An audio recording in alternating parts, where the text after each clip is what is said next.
கணவன் மனைவிக்குள்ள பிரச்சனை ஏற்படுது. கணவன் மனைவிக்குள்ள பிரச்சனை ஏற்பட்டா கணவன் மனைவியை சரி செய்ய வேண்டும், பெரிய பிரச்சனை வரக்கூடாது. ஆனா ஏன் மூணாவது நபர் தலையிட வேண்டிய அவசியம், ஒரு ஜமாத்து தலையிட வேண்டிய அவசியம், ஒரு நீதிமன்ற தலைவர்? கணவன் மனைவிக்குள் புரிந்துணர்வு இல்லை, கணவன் மனைவிக்குள் உண்மையான நேசம் இல்லை, கணவன் மனைவிக்குள் உண்மையான பாசம் இல்லை. இன்னைக்கு நம்ம சமூகத்தில் பார்க்கிறோம், வேறு வழி இல்லாமல் கணவன் மனைவியாக வாழக்கூடிய எத்தனையோ ஜோடிகள் இருக்கத்தான் செய்யறாங்க. உண்மையாக நேசிக்கக்கூடிய கணவன் மனைவி பல இடங்களில குடிசையில உட்கார்ந்து கொண்டு சாப்பிடறதுல ஆகாரம் இல்ல, வெறும் படையகோரு என்ன 2 வெங்காயம் 2 ஊறுகாய் அழகா சாப்பிட்டு நிம்மதியா தூங்குவாங்க. என்ன அர்த்தம்? 2 பேரும் ஒருவரை ஒருவர் நேசிக்கின்றார்கள். ஆனா நம்ம சமுதாயத்துல மாளிகைகளை கட்டி வச்சிருக்கிறோம், கணவனுக்கு தனி ரூபம், மனைவிக்கு தனி ரூபம். இது வெட்கக்கேடான வாழ்க்கை இல்லையா? புரிந்து கொள்வதில் தான் நிம்மதி, புரிந்து கொள்வதில் தான் சந்தோஷம், மகிழ்ச்சி, நம்பிக்கைகள் தான் வாழ்க்கை. அதனாலதான் நபிகள் சுட்டி காட்டுறாங்க, உனக்கான நிம்மதி எது தெரியுமா? உனக்கு கிடைச்ச செல்வங்களில உயர்ந்தது தெரியுமா? சாலிகான மனைவி. அப்ப மனைவிக்கு இதையே அப்படி மாத்திக்கோங்க. உங்களுக்கு உலகத்துல நிறைய இன்பங்கள் இருக்கலாம், ஆனா அதுலயே சிறந்தது எது? நல்ல கணவன் தான். நல்ல கணவன் அமைஞ்சிட்டான்னா மனைவிக்கு எந்த பிரச்சனையும் இல்லை. அன்பார்ந்த சகோதர சகோதரி, உலகத்தில் ஒரு மனிதன் வாழ்வதற்கு ரப்புல் ஆலமீன் எவ்வளவோ கொடைகளை வழங்கி இருக்கிறான். ஒரு மனிதன் இந்த உலகத்தில் வாழ வேண்டும் என்று சொன்னால் சும்மா வாழ்ந்து விட முடியாது. அவனுக்கான தேவைகள் அதிகமாக இருக்கும். அவனுக்கு சாப்பிடுவதற்கு உணவு வேண்டும், குடிப்பதற்கு நீர் வேண்டும், வசிப்பதற்கு இடம் வேண்டும், உடுத்துவதற்கு ஆடை வேண்டும், உறவாட சொந்த பந்தங்கள் வேண்டும். இப்படி எண்ணற்ற விஷயங்கள் இருக்கிறது. அதுல ஒரு விஷயம், முக்கியமான விஷயம் என்னன்னு சொன்னீங்கன்னா, ஒரு மனிதன் அவன் வாழ்வில் சரியாக அழகாக நிம்மதியாக இருப்பதற்கு கணவனுக்கு மனைவி வேண்டும், மனைவிக்கு கணவன் வேண்டும்.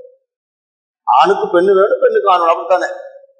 இந்த உறவுகளில் நாம் எப்படி இருக்கிறோம், இது ரொம்ப முக்கியமான விஷயம். நாம் எல்லோரும் ஏதோ அதை சர்வசாதாரணமாக கடந்து போறோம். கணவன் மனைவி வாழ்வு என்பது, கணவன் மனைவிக்கான உறவு என்பது, கணவன் மனைவியை நேசிக்க வேண்டும் என்பது, மனைவி கணவனை நேசிக்க வேண்டும் என்பது ஒன்னோட ஒண்ணு ரொம்ப பின்னி பிணைந்தது. அது சாதாரணமாக கடந்து செல்லக்கூடிய விஷயம் அல்ல.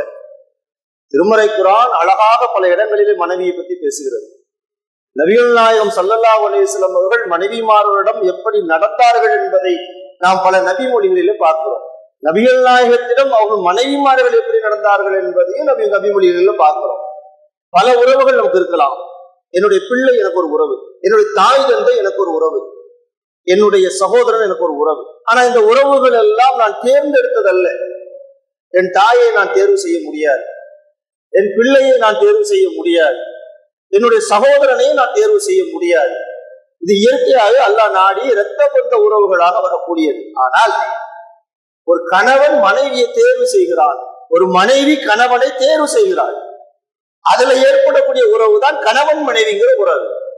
அப்ப பொதுவாக நாம் பல இடங்களிலே எங்க கோட்டை விடுறோம், எங்க தவறு செய்யறோம், ஏன் குடும்ப வாழ்வு கசக்கிறது? குடும்ப வாழ்வு கசக்குதுன்னு சொன்னா நம்முடைய பிள்ளைகள் நாசமா போவாங்க. கணவன் மனைவி எப்படி இருக்க வேண்டும், எப்படி அன்பு செலுத்த வேண்டும், ஒருவரை ஒருவர் எவ்வளவு அந்யூன்யமாக வாழ வேண்டும், ஒருவருக்கு ஒருவர் எங்கே விட்டுக் கொடுக்க வேண்டும், ஒருவருக்கு ஒருவர் எங்கே பிடிவாதமாக நிற்க வேண்டும், எல்லாத்துக்கும் நபிகள் நாயகம் வழிகாட்டி இருக்கிறார்.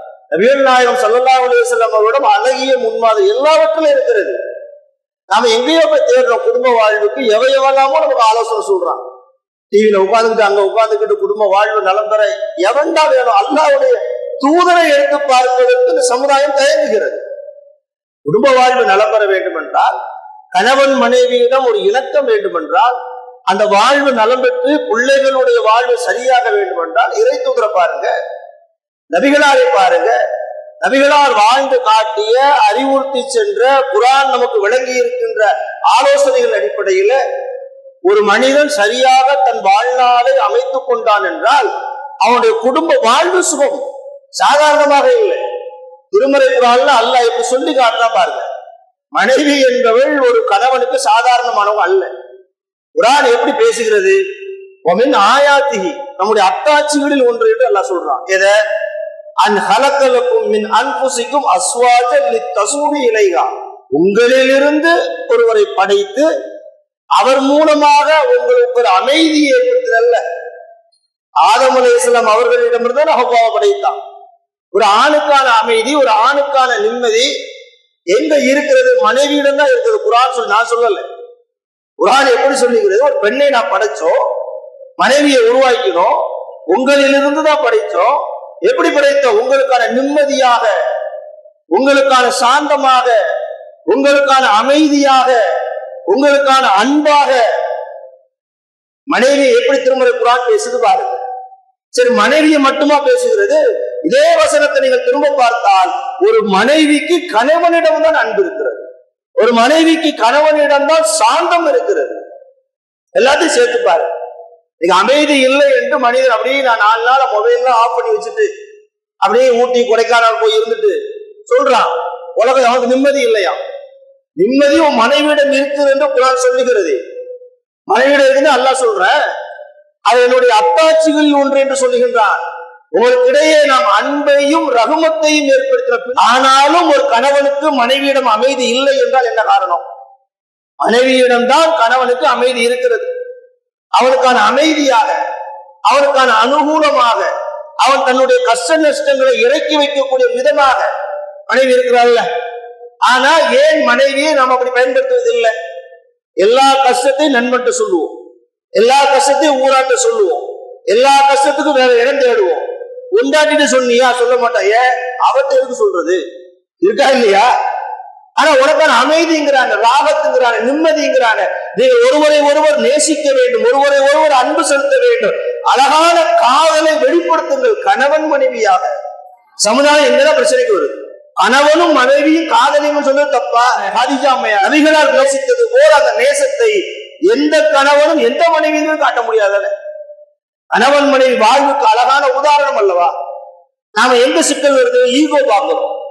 மனைவியிடம் சரிநிகராக நடந்து கொள்வதற்கு, மனைவியிடம் தேட வேண்டிய நிம்மதியை தேடுவதற்கு, மனைவியிடம் பகிர வேண்டிய செய்திகளை பகிர்வதற்கு நாம என்ன நினைக்கிறோம்? ஈகோ பார்க்கிறோமா இல்லையா? அதனாலதான் பிரச்சனை வருது. அது நபிகளார் ஒருபோதும் ஈகோ பார்த்தவங்களே கிடையாது. நபிகளார் ஸல்லல்லாஹு அலைஹி வஸல்லம் அவர்கள் எந்த அளவுக்கு இருந்தாங்கன்னு பாருங்க. பெருமானார் ஸல்லல்லாஹு அலைஹி வஸல்லம் அவர்கள் ஹிரா குகையில இருக்கிறாங்க நபியாவதற்கு முன்பாக. நபிகளார்ட்ட ஈகோ என்பதே கிடையாது. மனைவியை மனைவியாக பார்த்தாங்க, மனைவியை ஒரு நல்ல ஆலோசகராக பார்த்தாங்க, மனைவியை ஒரு நல்ல நண்பராக பார்த்தாங்க, மனைவி தனக்கு உதவி செய்வான் என்று நம்பிக்கை உடையவராக இருந்தாங்க. பெருமானாரை நீங்க எல்லா வழியிலையும் கொண்டு வரலாம், நீங்க எப்படி வந்தாலும் சரி. பெருமானார்ட்ட நேரம் போயிருக்கு. என்ன பிரச்சனை, என்ன தீர்வு? ஏன் கணவன் மனைவிக்குள்ள பிரச்சனை ஏற்படுது? கணவன் மனைவிக்குள்ள பிரச்சனை ஏற்பட்டா கணவன் மனைவியை சரி செய்ய வேண்டும், பெரிய பிரச்சனை வரக்கூடாது. ஆனா இன்னைக்கு ஏன் 3வது நபர் தலையிட வேண்டிய அவசியம், ஒரு ஜமாத்து தலையிட வேண்டிய அவசியம், ஒரு நீதிமன்ற தலைவர்? கணவன் மனைவிக்குள் புரிந்துணர்வு இல்லை, கணவன் மனைவிக்குள் உண்மையான நேசம் இல்லை, கணவன் மனைவிக்குள் உண்மையான பாசம் இல்லை. இன்னைக்கு நம்ம சமூகத்தில் பார்க்கிறோம், வேறு வழி இல்லாமல் கணவன் மனைவியாக வாழக்கூடிய எத்தனையோ ஜோடிகள் இருக்கத்தான் செய்யறாங்க. ஒரு வழி இல்லை, குழந்தைய பெற்றாச்சு, வாழ முடியாதுதான், ஒரு மனம் விட்டு பேசவே இல்லை. பலரும் சொல்றாங்களா இல்லையா? நாங்க 2 பேரும் வெளியில ஜோடியா போய் பல ஆண்டுகள், இது என்ன வாழ்க்கை? கணவன் மனைவினா என்னதுங்க? அதுக்கான அர்த்தம் என்ன? அதுக்கான இலக்கணம் என்ன? சில பெருமையா சொல்றாங்கல்ல, அவருக்கு ஏற்க எந்த தேவையும் இல்லை, எனக்கு அவருக்கு எந்த தேவையும் இல்லை, பிள்ளைகளுக்காக வாழ்றோம். இது வாழ்க்கையா? இது சந்தோஷமா? இந்த அல்லாஹ் சொல்லக்கூடிய சகீனத், நிம்மதி இதுல இருக்கா? இல்லைன்னா என்ன காரணம்? நீங்கள் புரியவில்லை. ஒருவருக்கு ஒரு ஈகோ இருக்கீங்க, ஒருவருக்கு ஒரு கௌரவத்துல இருக்கிறீங்க. நான் படிச்சவ, நீ படிக்காதவ, இல்ல ஆண் படிச்சிருக்கும் பெண்ணு படிக்காதவ, இப்படி பார்க்கக்கூடிய சண்டை சச்சரவுகள் தானே. ஆனா நபிகளார் இது எதையுமே ஏற்படுத்தவே இல்லை. பெருமானார் ஹிரா குகையில் இருக்கிறாங்க, ஜிப்ரீல் அலைஹிஸ்ஸலாம் வர்றாங்க, பெரிய சம்பவம், அணைக்கிறாங்க, ஓதுறாங்க. நபிகளாருக்கு நடுக்கமாகி விட்டது. ஹிரா குகையில நடந்த ஒரு சம்பவத்தை கண்டுவிட்டு நேரடியாக நபிகளார் வந்தது யாருக்கு தெரியுமா? தன்னுடைய மனைவி ஹதீஜாவிடம். இந்த விஷயத்தை நல்லா நீங்க புரியணும். நபிகளாருக்கு அந்த சமூகத்துல அவங்களுடைய சின்னவாப்பா அபூ தாலிப் இருக்கிறாங்க, நண்பர்கள் இருப்பாங்க, குடும்பத்துக்காரங்க இருப்பாங்க. தானா ஒண்ணு தேடுவதற்கு நபியாக ஆகல, அதான் ஃபர்ஸ்ட். அப்பதான் நடக்குது, வேற வகையெல்லாம் கிடையாது. திடீர்னு ஒரு உருவத்தை பாக்குறாங்க, ஜிப்ரீல பாக்குறாங்க, முழு தோற்றத்துல பாக்குறாங்க. யாரா இருந்தாலும் பயப்படத்தானே செய்வோம். 6 அடி மனிதர்களை பார்த்து பழக்கப்பட்ட நாம் திடீர்னு 60 அடிக்கு ஒரு மனிதனை பார்த்தா அது ஜிப்ரீல் அலைஹிஸ்ஸலாம் அவருடைய தோற்றம் எப்படி இருக்கும்? அவருடைய ரெக்கைகள் விரித்து எவ்வளவு பெரிய பிரம்மாண்டமான ஒரு தோற்றம். நபிகளாருக்கு இயற்கையாக ஏற்படக்கூடிய ஒரு பயம் ஏற்படுகிறது, அச்சம் ஏற்படுகிறது. ஓடி வர்றாங்க. யார்கிட்ட? மனைவியிடம். என்ன நம்பிக்கையில வந்தாங்க? எனக்கான ஆறுதல் என் பொண்டாட்டி தான். இதான் நபிகளாரிடம் முன்மாதிரி. ஒரு பிரச்சனை ஏற்படுது, கஷ்டம் ஏற்படுது, துன்பம் ஏற்படுதுன்னா நீ பகிர்ந்து கொள்ள வேண்டிய முதல் ஜீவன் உன் மனைவி.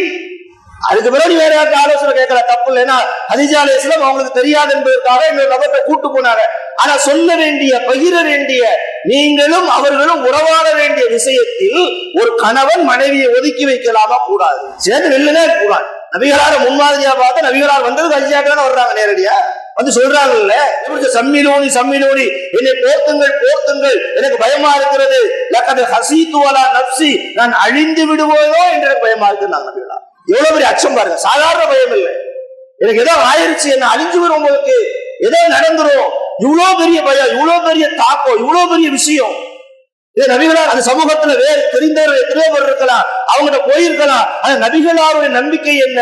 எனக்கான ஆறுதல், என் காயத்துக்கான மருந்து என்பது என் மனைவிதான் என்று மனைவி மீது நம்பிக்கை வைத்தார்களே, அந்த நம்பிக்கையை மனைவி குறைபடுத்தவும் இல்லை. ரெண்டை சேர்த்தும் பார்க்கணும். கணவன் செய்ய வேண்டியது முதல் கடமை.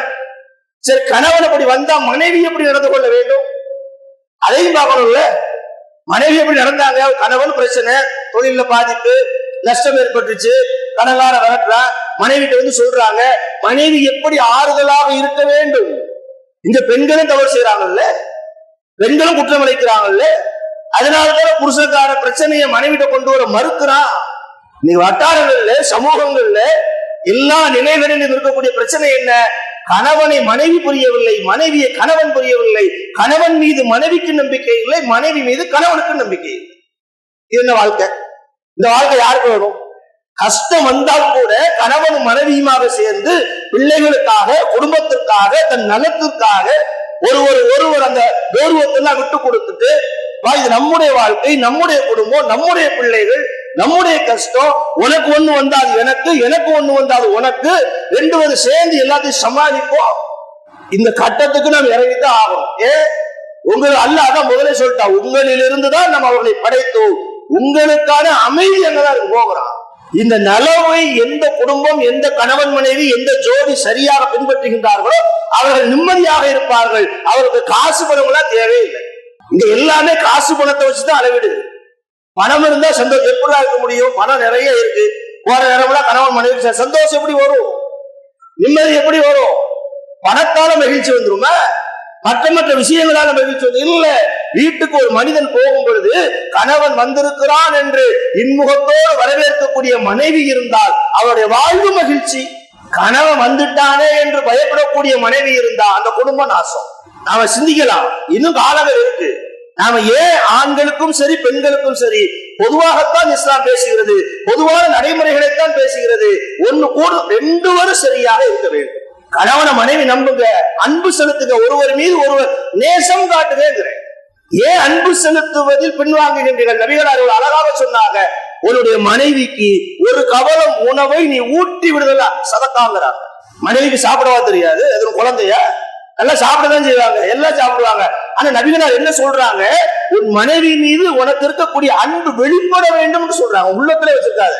சிலர் அப்படி இருப்பான், ரொம்ப பாசமா இருப்பான், காட்டவே மாட்டான். காட்டவே எப்படி தெரியும்? மனைவியா இருந்தாலும் கணவனா இருந்தாலும். நபிகளார் அதனால வெளிப்படையாக சொன்னாங்க, ஒரு கவலை உணவு எடுத்து ஊட்டுப்பா, வாயில கொடு, உணவு கொண்டாடி சந்தோஷமா பாப்பா, மகிழ்ச்சியாக பாப்பா, அன்பாக பாப்பா. அது போல மனைவி கணவனுக்கு செய். இவனுக்கு வேற வேற சிந்தனைகள் இருந்தாலும் மாறிடும்ல. என் மனைவி என் மீது அன்பு செலுத்தக்கூடியவள், எனக்காக வாழக்கூடியவள், எனக்காக அர்ப்பணிக்கக்கூடியவள், அவள் வரும்ல. நம்மால என்ன செய்வான்னா, கணவனும் மனைவியும் வெளிப்படுத்த வேண்டிய அன்பை ரெண்டு பேரும் வெளிப்படுத்திக்கிடவே மாட்டான். ரெண்டு பேரும் உள்ளத்திலே வச்சுக்கிடுவான். வேண்டாத இடத்துல காட்டுறது பிரச்சனையாவது, பஞ்சாயத்தாவது. நான் அன்பு செலுத்துவதற்கு முதல் தகுதி என் மனைவி தானே, உங்களுக்கு உங்க மனைவி தானே, என் மனைவிக்கு கணவன் தானே. இதான் எதார்த்தம். நபிகளார் அதுதானே சொன்னாங்க. நபிகளார் அன்னை ஹதீஜா அவங்க மேல எவ்வளவு அன்பு செலுத்தினாங்க தெரியுமா? நம்ம இதெல்லாம் சொல்ல வெட்கப்படுறோம்ல, வெட்கமெல்லாம் கிடையாது. கணவனும் மனைவியும் அன்பு செலுத்துங்க, ஒருவரை விரும்புங்க, நேசிங்க, சேர்ந்து இருங்கன்னு சொல்வது என்ன வெக்கம்? சமுதாயம் இதை வெக்கமாக்கி வச்சிருக்கிறான். வெட்கப்படக்கூடிய செயல்களையா நபிகளா செய்வாங்க? வெட்கப்படும் வார்த்தைகளையா நபிகளா சொல்லுவாங்க? நபிகளார் அருவருக்கத்தக்க வார்த்தை என்னைக்கு பேசுவாங்களா? பேச மாட்டாங்க தானே. நபிகளார் தானே சொல்றாங்க, குர்ஆன் தானே சொல்லுது, நபிகளார் தானே வழிகாட்டி. கணவனும் மனைவி அன்பு செலுத்துங்க, என்னங்க பிரச்சனை? மத்த பிரச்சனை தான் வந்துடும். ஹதீஜாமா மீது நபிகளார் எவ்வளவு அன்பு செலுத்துறாங்கன்னா, ஒரு நேரத்துல அன்பை அவங்க அறியாமலே வெளிப்படுத்துறாங்க. அந்த ஆயிஷா சித்திகா ரலியல்லாஹு அன்ஹா ஒரு அறிவிக்கின்றாங்க, கதீஜா ரலியல்லாஹு அன்ஹா மரணிச்சாங்க. மக்கால இருக்கும்போது அன்னை கதீஜா அவங்க மரணிச்சாச்சு.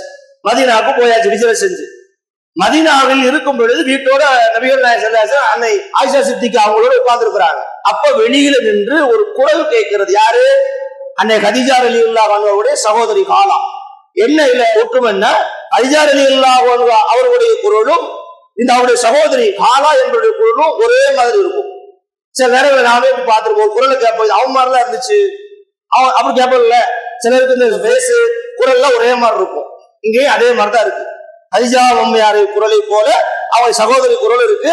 வெளியில இருந்து சலாம் சொல்றாங்க, அஸ்ஸலாமு அலைக்கும் சொல்லிட்டு வீட்டுக்குள்ள வருவதற்கு அனுமதி கேட்கிறாங்க. நபிகளார் வீட்டுல உட்கார்ந்துருக்காங்க. அது ஆயிஷா சித்திகா அவங்களும் வீட்டுல உட்கார்ந்துருக்காங்க. இந்த குரலை கேட்ட உடனே நபிகள் நாயகம் என்ன செஞ்சிட்டாங்க, அந்த குரல் தன் மனைவி தான் நேசிச்ச, தான் விரும்பிய, தனக்கு உதவி செய்த, தன்னோடு தோளோடு தோள் கொடுத்த கதீஜாவினுடைய குரல் போல இருப்பதை எண்ணி கதீஜா ரலியல்லாஹு வந்து விட்டது போல துள்ளி கொதிச்சுக்கிட்டு யாரா வெளியில நிக்கிறாங்கன்னு ஓடி போய் பாக்குறாங்க. நபிகளாருடைய நிலையை பாருங்க. கதீஜா ரலியல்லாஹு மீது எவ்வளவு பாசம், எவ்வளவு ஆசை, எவ்வளவு அன்பு இருந்திருந்தா, அவங்க மரணித்து சில ஆண்டுகள் கழித்த பிறகு அது போன்ற ஒரு ஒத்த குரலில் அவன் சகோதரி வந்து கூப்பிடும் பொழுது கதீஜாவை எண்ணிக்கொண்டு கதீஜாவே வந்து விட்டாரா என்று ஓடி போய் வெளியில பாக்குறாங்க.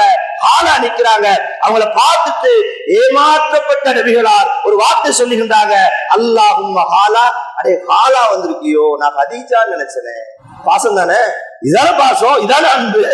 இறந்து விட்ட மனைவியை நபிகளார் எண்ணிக்கொண்டே இருக்கின்றார்கள். ஒரு இடத்துல ஆயிஷா சித்திகா ரலியல்லாஹு சொல்றாங்க, நபிகளாருக்கு பல மனைவிகள் உண்டு, அந்த மனைவிமார்களுக்கு மத்தியிலே பல பிரச்சனைகள் உண்டு, என் மீது சிலர் ரோஷம் கொள்வார்கள், ஆனால் நான் ரோஷம் கொண்டது யார் பேர் தெரியுமா?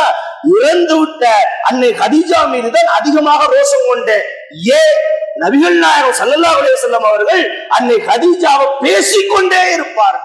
நல்லா நீங்க புரிந்து கொள்ளணும். அன்னை கதீஜா ரலியல்லாஹு அன்ஹா அவர்களை நபிகளார் அவ்வளவு நேசித்ததுக்கு காரணம் என்ன தெரியுமா? அன்னை கதீஜா மட்டும்தான் நபியாவதற்கு முன்பாகவே மனைவி. ஒரு இறை தூதர் என்ற அடிப்படையில நபிகள் நாயகத்தை அவங்க திருமணம் பண்ணல, ஒரு நேர்மையாளர் என்ற அடிப்படையில திருமணம் பண்ணாங்க. கதீஜா ரலியல்லாஹு பேசுறது நிறைய இருக்கு. ஏன் அப்படி அன்பு செலுத்துறாங்க? என்ன காரணம்? நபிகளார் அவங்களை எண்ணிக்கொண்டே இருக்கிறாங்களே. ஆயிஷா ரலியல்லாஹு ஒரு கட்டத்துல சொல்றாங்க, ஒரு குறைசி கிளவி அவங்கிறாங்க. அந்த கதீஜா ரலியல்லாஹு வந்து நபிகளாரை விட 10-15 வயசு கூடுதல் மூத்தவங்க. ஆயிஷா சொல்றாங்க, நான் கன்னிப்பெண்ணாக நபிகளாருக்கு வாக்கப்பட்டேன். அவங்க ஒரு கிழவியாக இருந்தாங்க, பல பிள்ளைகளை பெற்றெடுத்தாங்க. ஆனாலும் நபிகளார் அவங்களே பற்றி பேசிக் கொண்டிருக்கின்றார்களே, அதான் பாசம். ஒரு மனைவியின் மீது கணவனுக்கு எப்படி பாசம் இருக்கணும்னு நீங்க கேட்டீங்கன்னா, கதீஜா ரலியல்லாஹு அன்ஹா மீது நபிகளாருக்கு எப்படி பாசம் வருது அப்படி வாங்க. இதுல அந்த ஆண் சமுதாய ஈகோ காட்டவே கூடாது, பெண்களை அடிமையாக பார்க்கவே கூடாது, பெண்களை யாரோ நினைக்கவே கூடாது. எனக்கு வாக்கப்பட்டுட்டா என்பதனால காலில் போட்டு மிதிக்கவும் கூடாது. அன்பு செலுத்தத்தான் வேண்டும். பெருமானா செலுத்தி இருக்கின்றார்கள், நீங்களும் செலுத்துங்க, நானும் செலுத்துறேன். என் ஒய்ஃப், என் மனைவி, நீங்க சொல்லுங்க, என்னுடைய சொல்லுங்க. ஆமா, என்னுடைய மனைவி தான். அது என்ன? என் ஒய்ஃப் தான், எனக்கு தான் சொந்தம். மனைவி சொல்லுவா, என்னுடைய கணவன் எனக்கு உரிமைப்பட்டவன். இதெல்லாம் இன்னைக்கு குறைய போய்தான் சமூகத்தில் நிறைய சிக்கல்கள் வருது, பஞ்சாயத்து வருது. மனைவியை மனைவியாக பார்க்கறதில்ல, கணவனை கணவனாக பார்க்கறதில்ல. ஏதோ கட்டி வச்சாங்க, சேர்ந்து வாழ்றோம். என்ன வாழ்க்கைன்னு கேட்கிறேன். இது வாழ்க்கையா? இது சரியா? கட்டி வச்சுட்டாங்க வாழக்கூடாது. உள்ளன்புங்கிறான். ஒருவரை ஒருவர் கலக்க வேண்டும், இணைய வேண்டும். குர்ஆன்ல அல்லாஹ் உதாரணம் அழகா சொல்றான் பாருங்க. கணவன் மனைவினா என்னன்னு குர்ஆன் சொல்லுது. அல்லாஹ் உதாரணத்தின் மூலமாக கணவன் மனைவி விளக்குறான். அல்ல குர்ஆன் எப்படி பேசி பாருங்க. குன்ன லிபாஸலக்கும், உங்களுக்கு அவர்கள் ஆடை போன்றவர்கள். யாரு? ஒரு கணவனுக்கு மனைவி ஆடை போன்றவர்கள் சொல்லிட்டு அல்லாஹ் தொடர்ச்சியாக சொல்றான், அன்தும் லிபாஸுல்லஹுன்ன, நீங்கள் அவர்களுக்கு ஆடை போன்றவர்கள். சகோதரர் நல்லா சிந்திச்சு பாருங்க. அல்லாஹ் கணவன் மனைவியினுடைய ஒரு இணைப்பை, கணவன் மனைவியினுடைய ஒரு பிணைப்பை, ஒரு ஆடையை உதாரணமாக சொல்றான். ஏன் ஆடையை சொல்லணும்? அல்லாஹ் நீங்க நினைச்சு பாருங்க. உங்களுக்கு அவர்கள் ஆடை. யார்? கணவனுக்கு மனைவி ஆடைய. ஆனா மனிதனாக இருந்தால் அவன் ஆடையை பிரிந்து இருக்கவே முடியாது. காரை பிரிஞ்சு இருக்கலாம், பங்களாவை பிரிஞ்சு இருக்கலாம், காசு பணத்தை பிரிஞ்சு இருக்கலாம், அப்படித்தானே? ஆடை இல்லாம யார் இருக்க முடியும்? பிறக்கும் போது நிர்வாணமாக பிறக்கிறோம், அதுக்கு பிறகு கபருக்குள்ள வைக்கும் போது ஆடையை தானே வைக்கிறோம். அதான் அல்லாஹ் சொல்றான், எப்படி ஒன்னால் ஆடையை பிரிந்திருக்க முடியாதோ அதுபோல ஒரு கணவன் மனைவியை பிரிந்திருக்க கூடாது, ஒரு மனைவி கணவனை பிரிந்திருக்க கூடாது. பிரிந்திருப்பது என்பது உடலால் அல்ல, உள்ளத்தால். உடலால பிரிந்ததுன்னா நம்ம இங்க வந்துட்டோம், வீட்டுல இருப்பாங்க, அது இல்ல. உள்ள இருக்கணும்ல, என்னுடைய மனைவி வீட்டுல இருக்கிறார், மனைவி நினைக்கணும்ல என்னுடைய கணவன் அங்க போயிருக்கிறான், இதான பிரிந்து இருக்காம இல்லாம இருக்கிறது, இதான சிந்தனை. அதான் அல்லாஹ் சொல்றான், உங்களுக்கு அவர்கள் ஆடை போன்றவர்கள், அவர்களை நீங்கள் விலக்கி வைக்கவே முடியாது.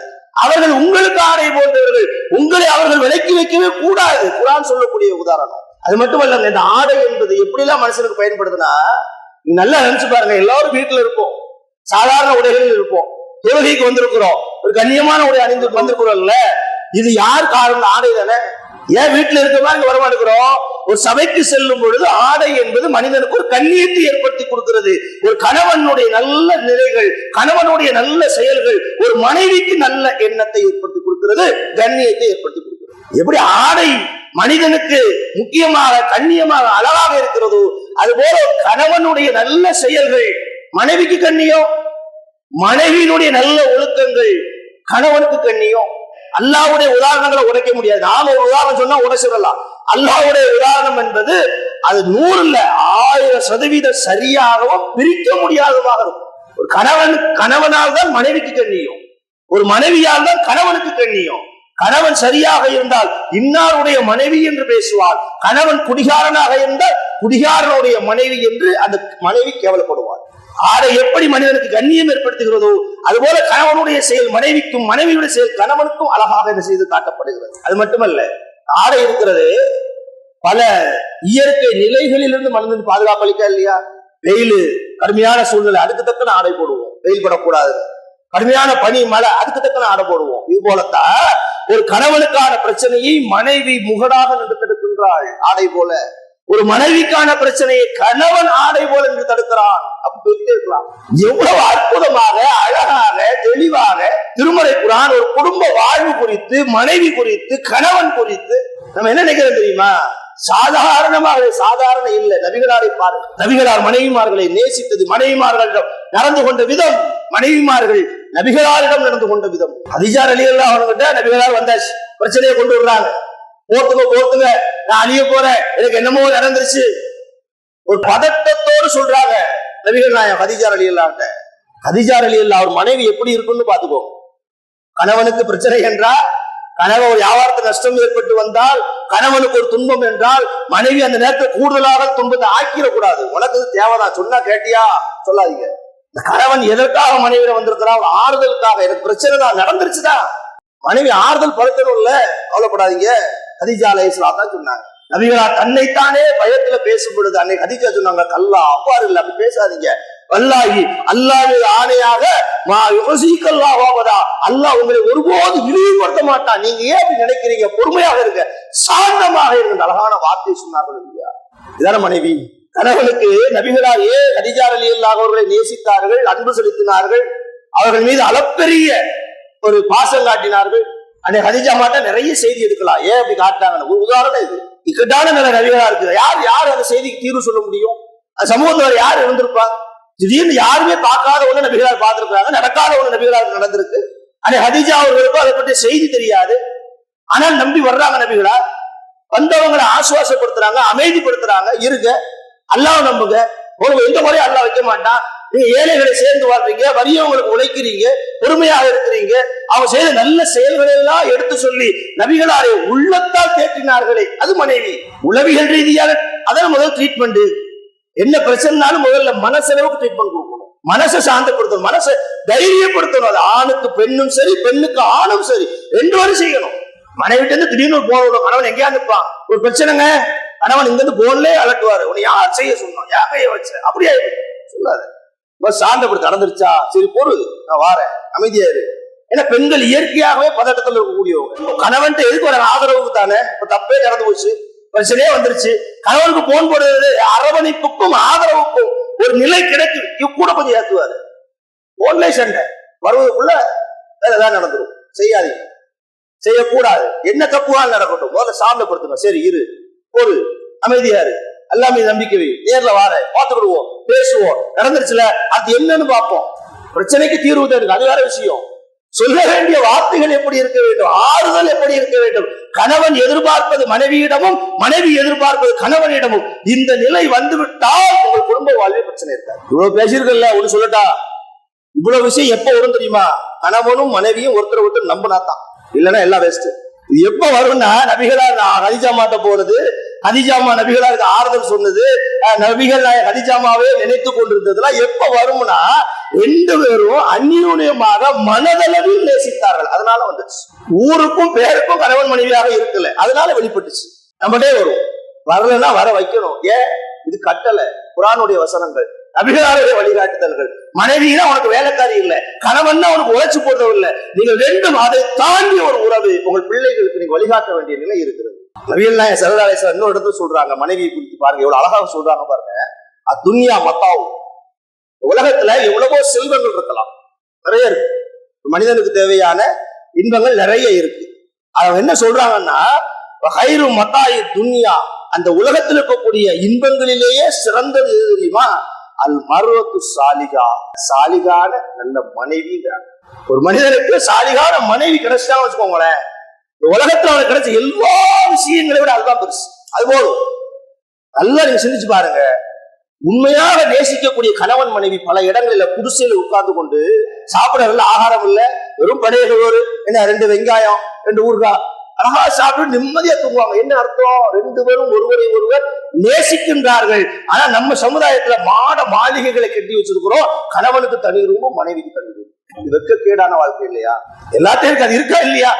வந்துடக்கூடாத சமூகத்துல புரிந்து கொள்வதில் தாங்க நிம்மதி, புரிந்து கொள்வதில் தான் சந்தோஷம், மகிழ்ச்சி, நம்பிக்கைகள் தான் வாழ்க்கை. அதனாலதான் நபிகளார் சுட்டி காட்டுறாங்க, உனக்கான நிம்மதி எது தெரியுமா?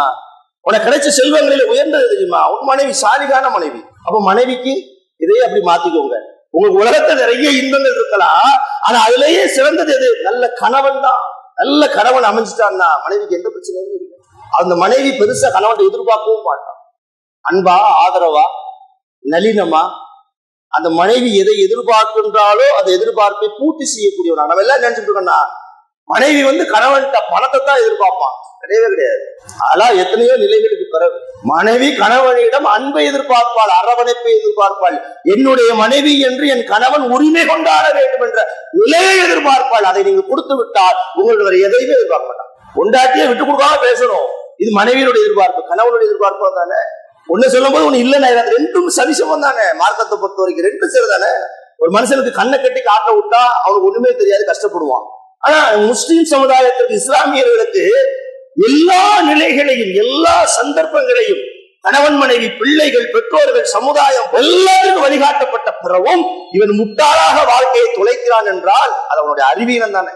ஒருத்தருக்கு எந்த அறிவுரையுமே இல்லை, எந்த வழிகாட்டுதலுமே இல்லை, அவன் நாசமா போறோம்னா போயிட்டு போட்டோம். நமக்கு தான் எல்லாம் இருக்கு, குர்ஆன்ல இருக்கு, நபிகளாரிடம் இருக்கிறது, நபிமொழிகளில் இருக்கிறது.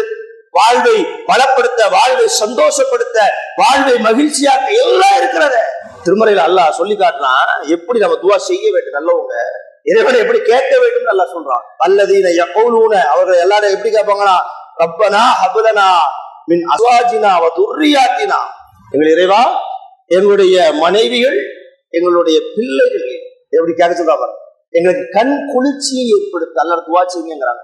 இதெல்லாம் நடந்தாலும் நம்முடைய துவாக்களில, பிரார்த்தனைகளில எப்படி அல்லாஹ்ட்ட கேட்கணும்னா, என்னுடைய மனைவி விஷயத்தில், பிள்ளை விஷயத்தில் எனக்கு கண் குளிர்ச்சி. அப்படின்னா என்ன கண் குளிர்ச்சினா? சந்தோஷம், மகிழ்ச்சி. அதானே என் மனைவி இடத்தில் எனக்கு மகிழ்ச்சி, கணவன் இடத்தில் மனைவிக்கு மகிழ்ச்சி, இவர்கள் பிள்ளைகள் நல்ல பிள்ளைகளா வளர்வது தானே, நல்ல மனைவியாக இருப்பது தானே, நல்ல கணவனாக இருப்பது தானே. அல்லாஹ்ட்ட கேளுங்க, எல்லாம் கேட்போம். மனைவிக்காக துவா செய்தோமா, இல்ல மனைவி கணவனுக்காக இந்த நிலைக்கு எப்படி கேட்போம்னா, ரொம்ப கஷ்டப்படுறாரு, பணம் இல்ல, காசு இல்ல, வீடு வாங்கணும், இடம் வாங்கணும், இதை கேட்டீங்களா? என் கணவன் இடத்தில் எனக்கு கண் குளிர்ச்சியை தான் மனைவி கேட்டாரா? இல்ல மனைவியிடம் எனக்கு கண் குளிர்ச்சியை தான் கணவன் கேட்கிறாரா? பிள்ளைகளிடம் கேட்கிறோமா? கடைசி அல்லாஹ் சொல்றா, நம்ம எல்லாம் சொர்க்கத்துல குடும்பமாக போகணுங்கிறாங்க. தனியா சொர்க்கம் இல்ல, குடும்பமாக போனோம்னா எல்லாம் சரியாக இருக்கணும்னு அர்த்தம். மனைவி இருக்கணும், கணவன் இருக்கணும், பிள்ளைகள் இருக்கணும், எல்லாம் மார்க்க அடிப்படை உடனே குடும்பமாக போக முடியும். அதே அல்லாஹ் சொல்றா, ஜன்னாத்தும் அதுனின் எதுகுலூனஹா, அவர்கள் சொர்க்கத்திலே நுழைவார்கள். எப்படி? வமன் சலக மின் ஆபாயும் அஸ்வாஜியும் துர்ரியாத்தும், நல்ல தந்தையோடு, நல்ல மனைவிகளோடு, நல்ல பிள்ளைகளோடு. நல்லனா யாரு? கொள்கை சார்ந்தவங்க, குடும்பத்தோடு சொர்க்கம் போலாங்கிறான்.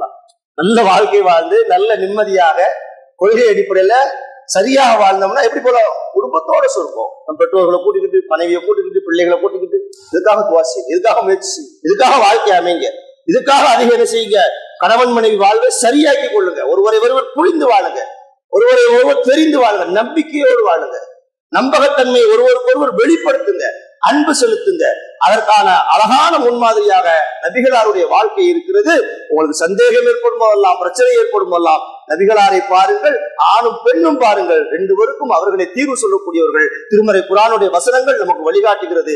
அத்தகைய நல்ல நிலைகளை பெற்ற நல்ல குடும்பமாக, நல்ல கணவன் மனைவியாக நம் அனைவரை அல்லாஹ் ஆக்கி அருள வேண்டும் என்று கூறி உரை நிறைவு செய்கின்றேன். இஸ்லாம் மற்றும் சமுதாய செய்திகளை அறிந்து கொள்ள தமிழ்நாடு தௌஹீத் ஜமாஅத் யூடியூப் பக்கத்தை உடனடியாக சப்ஸ்கிரைப் செய்து கொள்ளுங்கள். மேலும் பெல் பட்டனையும் கிளிக் செய்து கொள்ளுங்கள்.